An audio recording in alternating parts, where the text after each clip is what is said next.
Assalamualaikum warahmatullahi wabarakatuh. My name is Zayyan, Hadi, and I will be measuring mask efficiency for my Abdus science fair.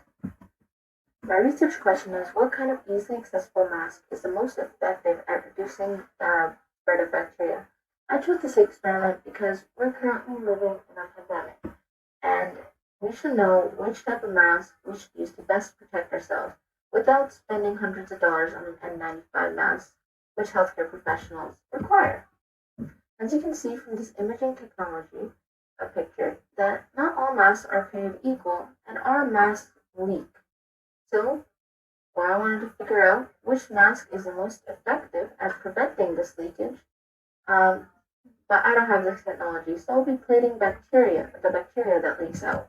And if I give the bacteria the food, water, air, like all its basic requirements, it should grow.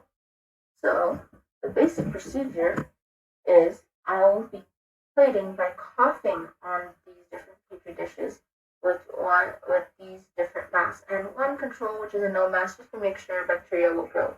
And the bacteria with the most original colonies will have the most colonies at the end as well. So hopefully that everything works out. And that's how we'll know which one is the most effective. My hypothesis. So I have a null hypothesis, which is if the experiment completely fails or shows no correlation between mass and bacteria growth, different masks will have no effect on bacteria growth. The alternative hypothesis is that the different masks will produce a different amount of bacteria growth, and my effectiveness order is written below. So the variables. The independent variable is the type of mask being used, and my dependent variable, which is what I'll be measuring, is the bacteria growth, which is measured by counting the colonies. Now, all of these other variables are kept constant or controlled so that they don't affect bacteria growth. You can pause now to read them. So the materials I use are listed here on the screen. You can pause right now to read them. They're very simple. Agars for the nutrients, cotton, heating pad, all that stuff. Rubber box for the incubator. Reusable cloth mask, therefore obviously coughing, and cotton is just insulating material. So first we have to build the incubator.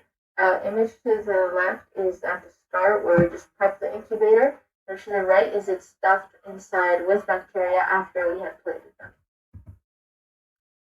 Petri dishes. So we have to prepare our petri dishes by labeling them. The number is the trial number because we need a lot of trials just to make sure we have a good solid amount of data. So A is just our starting system. A was control, B was reusable cloth mask, C was disposable mask, D was double layer. Next, we had to prepare the agar. So this was done in the step, boiling the agar, pouring it out, making it nice and even, and then letting it cool into a gel. Next, we had to plate the bacteria. My little brother kindly helped me out with this. He held it in place while I coughed on it. And yeah. So these were the results.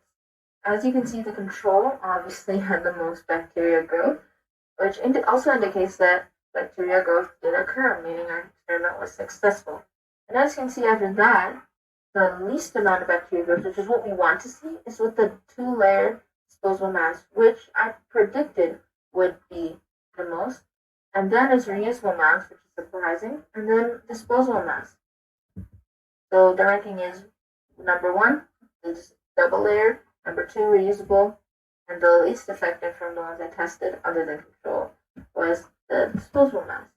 So before we make any conclusions, we need to know if the variance within our results wasn't just random chance or just natural variance that occurs. So I did a t-test score. And our p-value was less than 0.05.